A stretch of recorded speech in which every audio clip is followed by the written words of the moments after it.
One of the greatest secrets of the universe is in Jesus' words. It's more blessed to give than to receive.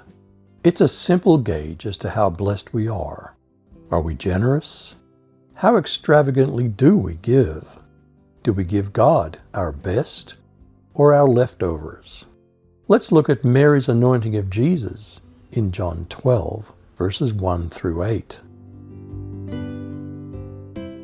Jesus, therefore, 6 days before the Passover, came to Bethany, where Lazarus was, whom Jesus had raised from the dead. So they made him a supper there, and Martha was serving, but Lazarus was one of those reclining at the table with him. This is 6 days before the cross, and Jesus naturally turned to some of his dearest friends, Lazarus, Martha, and Mary. There's a contrast between two ladies who love to give and Judas, who loved to take. Mary then took a pound of very costly perfume of pure nard and anointed the feet of Jesus and wiped his feet with her hair, and the house was filled with the fragrance of the perfume. Have you ever lightened the burden of having so many physical trappings? What's sitting around our lives that we could willingly and joyfully give away? Mary was naturally very thankful to Jesus for restoring the life of her brother Lazarus. Her lavish giving is a measure of her gratitude. Mary's perfume in a very expensive alabaster vase was about a litra, a Roman pound, around 12 ounces, worth about 300 denarius, 300 days' wages, a year's income. Spikenard, or nard, was imported from the slopes of the Himalayas, a long, long way. How extravagant is our giving to Jesus? Beautiful church buildings are a testimony to the generosity of people who love God.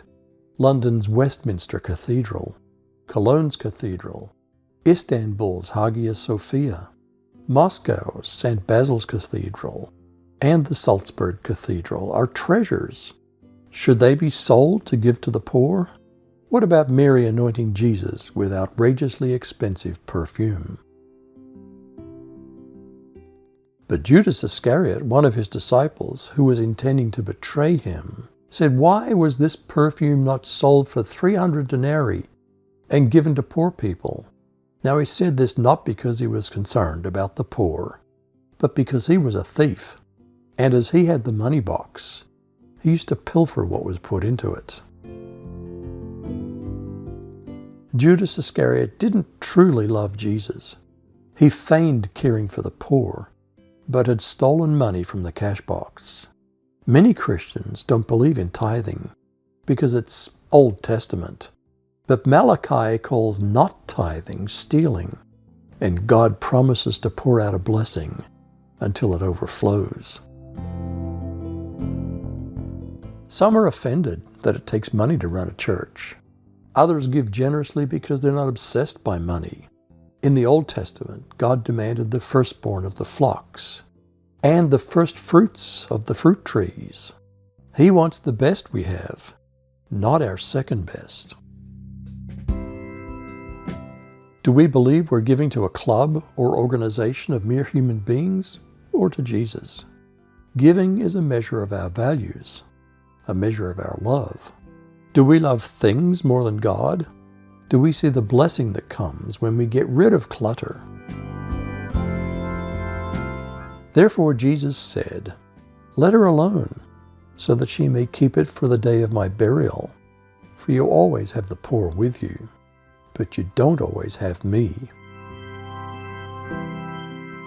The dead were often anointed with perfume to cover the smell of death.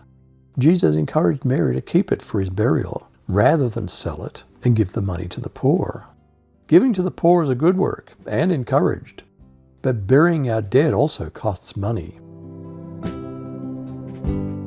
One week I asked a waitress what the Sunday after church crowd was like.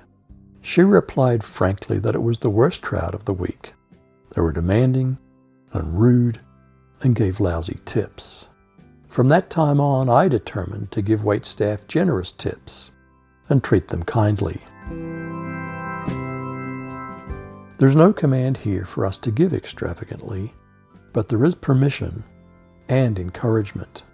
The one who criticized this extravagant generosity was a thief. Most of us are not thieves, but maybe not extravagantly generous. May we all learn to be a little more like Mary.